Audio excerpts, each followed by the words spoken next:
I come from a lower middle class Italian family in Queens.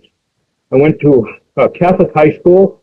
I had Mr. Gavigan and Mr. Murphy, who constantly had maps up on the board about showing Vietnam turning red and communism taking over the world and all this kind of crap.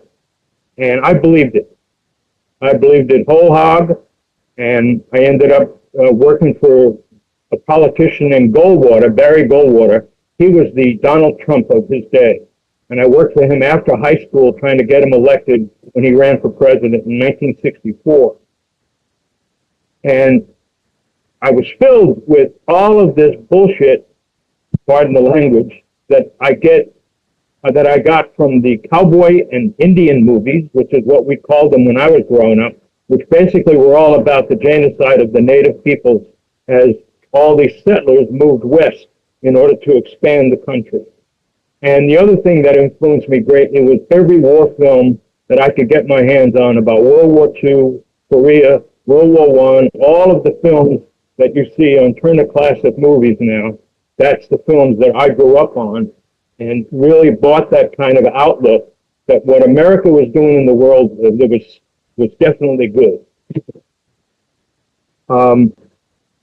I got my draft notice in 1966, the beginning of 1966, and I enlisted in the Air Force because I thought I was going to get job training, get out of the house, get away from the family, start my life, learn a trade, all the simple reasons, the very reasons that all the youth confront in this country about what they're going to do with their lives when they think about the military. After basic training, I went into the U.S. Air Force Security Police, and I was assigned to a small base right outside Richmond, behind the airport, where we had 12 to 20 nuclear weapons and 2 nuclear-loaded F-106 fighters right in that airport in this capital city of Virginia, and the people in the city didn't know they had nuclear weapons in their backyard. My job was to walk around the nuclear bunkers, where they stored the weapons for the nuclear-loaded aircraft, loaded up with nuclear weapons in a hangar under alarm, so that as this war with Russia began, they would get up quickly into the air and fight this battle on the East Coast. That was my basic training. That was my base that I went to at first after I graduated from basic training. I was pretty good at it, and I did it diligently.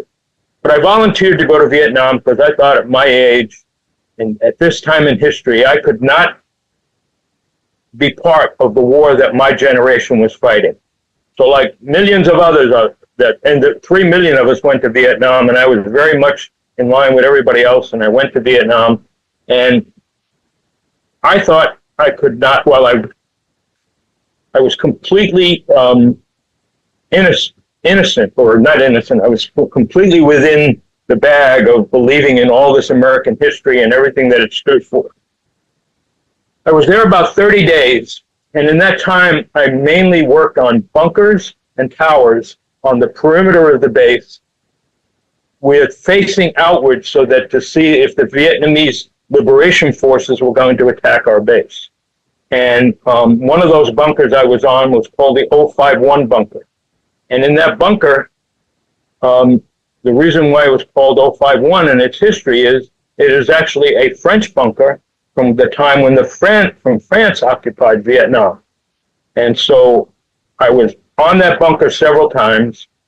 And on the night of January 31st, 1968, the Vietnamese Liberation Forces attacked my base, and I was in a different post just behind that bunker. And they came through the fence line right at that bunker and killed 4 of my friends on that night that were on that bunker, the one that I had just been on a few days before. And then my life changed, because I was so upset that these guys died that I could not figure out why. And all the reasons that I was given about history and the Vietnamese, everything I was told by the military, whatever it was, none of it made any sense. And so I spent my entire year the rest of my time in Vietnam as I was going from post to post and off duty, arguing and debating with my fellow GIs about what was going on and what was actually the truth. And along that way, I had some different experiences. One of them was in the middle of the tour, I was on a bunker one night facing the perimeter, and during the morning, when it got dark, after it got dark and it started to get light, the Vietnamese would come down the perimeter, taking their fruits and vegetables to the market. And normally I would take a slat flare and shoot it straight up in the air and light up the perimeter. And I thought I was going to play a game, a stupid game, like, you know, fill your head with, you're not thinking about the people or nothing.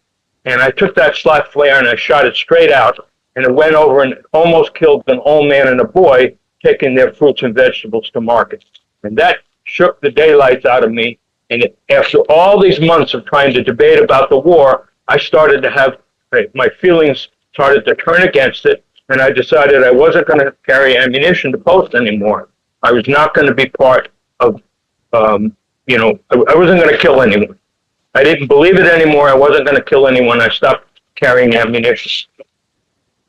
Then we go through the rest of my tour, and I'm still debating and arguing with people. And one night I go to right around the end of my tour, I go to the movie theater. And normally when they played the movie on base, the flag would come up. And everybody in the audience would stand up and put their hands over their heart and basically salute the flag. And the black guys in my unit wouldn't do it. They sat down, they wouldn't stand up. And I got into this big argument with them about, wait a minute, that's our flag. You know what I mean? Why aren't you standing up? And they said, that's not our flag. And what began was a process of them schooling me about what the life of black people was in this country, something as a white kid from Queens I knew nothing about. But the other thing they did was they said, well, we're not just, this is not just our flag, but we're going home to join the Black Panther Party and make a revolution. And my brain just went out of my head with being upset and at the same time being challenged and really trying to figure out what was going on here. During the middle of the tour, I can tell you that one of the things I saw coming through that base was the billions of dollars in tanks and planes and all this equipment. But I would go off the base and go downtown into the capital city of Saigon and see people starving on the streets. The Vietnamese people were starving. So I would say, it occurred to me, this isn't about helping the people. There's something else going on here. And I left my time in Vietnam confused, angry, alienated, and in pretty bad physical shape because I was so upset that, and at the same time, my brother was coming over with the 199th Light Infantry, and he was going to be in combat. And I tried my best to keep him out, and it didn't work. And until I met my brother just before I left, and I left there psychically a mess because I was wrangling with so much of this anguish about starting with the guys why they died, but then everything else that resulted from. There's many other stories, but you can imagine the way this went. Now, when I got out, after I came back, I went to a small base in Atlantic City, exactly like the place in Richmond, Virginia, the same kind of 12 to 20 nuclear weapons and 2 nuclear-loaded aircraft. And there, the GIs on my base at that point were all Vietnam veterans, and they were all angry and alienated. There was no esprit de corps. You know what I mean? Nobody gave a shit. Nobody would salute the officers. We talked back to them. All this kind of rebellion in the ranks that was just building. And if you watch Sir No Sir, you get a real good idea of how that later turned into this mass movement of GIs who were part of stopping the war. But towards the end of my time in the service, just before I got out in the fall of 1969, there was two huge demonstrations, one in October, one in November. And in the middle between the first and the second demonstration, we went on a 24-hour alert for 2 weeks, 24 hours a day. We were on alert, 12 hours on, 12 hours off. And they would, instead of those two planes being inside the hangar, the planes were now put out on the taxiway, which cut out about 10 minutes of getting the planes out there. And we went into this alert for 2 weeks. And it wasn't until about 15 years later that I would find out that what that was about was that President Nixon at the time was preparing to drop nuclear weapons on North Vietnam. And we went from, when on my base at the time, we were told that we were in Defense Condition 3, moving into Defense Condition 2. DEFCON is called Defense Condition, and DEFCON 1 is war. So that also freaked me out, because nobody was telling us what was going on, and yet it seemed like we were right on the edge of war. So all of this meant that as soon as I got out, the first thing I did was look for a Vietnam Veterans Organization that was against the war. And I walked into this office in Manhattan, and there was a small group of vets, and we started, they'd been around for a while, but I was part of a new crew that came in, and we decided we needed to put this on the map.